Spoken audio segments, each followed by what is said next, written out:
అందుకే ఈయనకు జగన్ మామూలుగా లెక్కలు తారుమారైపోయినాయి. 175 సీట్లు గెలిచిపోతామని సంకలకరేశాడు. ఇప్పుడు దిగజారిపోయాడు. ఓటమి భయం పుట్టుకునింది తాడేపల్లి ప్యాలెస్లో. దానికోసం ఇప్పుడు 11 మంది ఇన్ఛార్జ్ ఒకటేసారి మార్చేశాడు. అంటే నాకైతే అర్థం కాల. 45 ఏళ్ళు నేను రాజకీయాల్లో ఉన్నాను, కానీ ఎమ్మెల్యేలకు మంత్రులకు ట్రాన్స్ఫర్లు ఉంటాయని నాకు తెలియదు ఇంతవరకు. వాళ్ళు ఎన్నుకుంటారు ఆ నియోజకవర్గంలో, వాళ్ళకి మీరు సీట్ ఇస్తారు. అక్కడ దోపిడీ చేసేసి అక్కడ అన్పాపులర్ అయిపోయి ప్రజలు ఎప్పుడెప్పుడు ఈయన వదిలించుకోవాలంటే ఆ పాపాన్ని ఇంకొక నియోజకవర్గానికి అంటగడతాడంట. ఇక్కడ చెల్లని కాసు అక్కడ చెల్లుతుంది. అంటే ఎంత బ్రహ్మాండి వీళ్ళకు. ఎక్కడికి పోతున్నారు మీరు? 4.5 సంవత్సరాలుగా 5 సంవత్సరాలుగా మీ ఎమ్మెల్యేలు ఆంబోతుల మారిగా రోడ్డు మీద పడి ఎక్కడికక్కడ భయభ్రాంతులను చేశారు మీ వాళ్ళందరూ. మామూలు కూడా కాదు. ఆడపిల్లలకు రక్షణ లేకుండా పోయింది, ప్రజానీకం యొక్క ఆస్తులకు రక్షణ లేకుండా పోయింది. మీకు ఏ దొరికితే చేశారు. అది చేసి ఈరోజు ప్రజలు రివోల్ట్ అయి తిరుగుబాటు చేసే పరిస్థితి వస్తే అందరినీ ట్రాన్స్ఫర్ చేస్తాడంట. 5 మంది దళితుల్ని ట్రాన్స్ఫర్ చేశాడు. అందులో 3 మంత్రులు, 2 మంత్రులు దళితులు, ఒక బీసీ మంత్రి, ఇంకో పక్కన 3 బీసీ ఎమ్మెల్యేలు. అందరినీ ట్రాన్స్ఫర్ చేసి మళ్ళీ గెలిపించేస్తాడంట. 170 మంది గెలిపించేస్తాడంట. అంటే నేను అడుగుతున్నా, నీకు బీసీ మీద అంత ప్రేమ ఉంటే పులివెందల నెంబర్ 1 సీట్ కదా, ఆ సీట్లో నువ్వు గెలిపించచ్చు కదా. నువ్వు పెద్ద మహానాయకుడివి కదా, నువ్వు ఎక్కడన్నా గెలుస్తావు కదరా. నిలబడి వేరే కాన్స్టిట్యున్సీ తేలిపోతుంది నీ పని కూడా.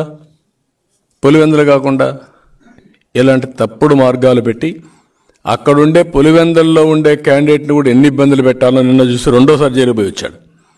ఇంకెన్నిసార్లు పోవాలో చూడాలి. ఎలక్షన్స్ ముందు ఎన్నిసార్లు పోయినా ఈసారి ఏమవుతుందో వీళ్ళు చూడబోతున్నారు.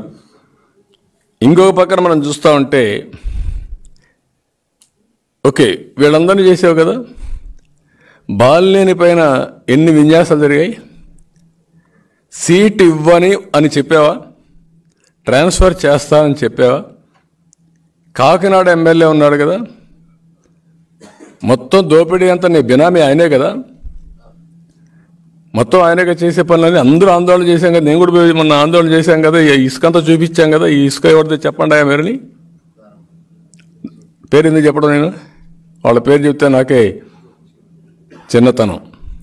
ఏం చేశావు అంటే, దోపిడీదారులు నీ మనుషులైతే నీ పేరు పెట్టి దోపిడీ చేస్తే అది దోపిడీ కాదు. ఏదో ఎస్సీలు వీళ్ళంతా ఉంటే అమాయకులు కాబట్టి వాళ్ళ సీట్లు తీసేస్తావు, అక్కడ బయట పంపించేస్తావు. ఇంకొక పక్కన మీరు చూస్తే ఇన్ని చెప్పావు.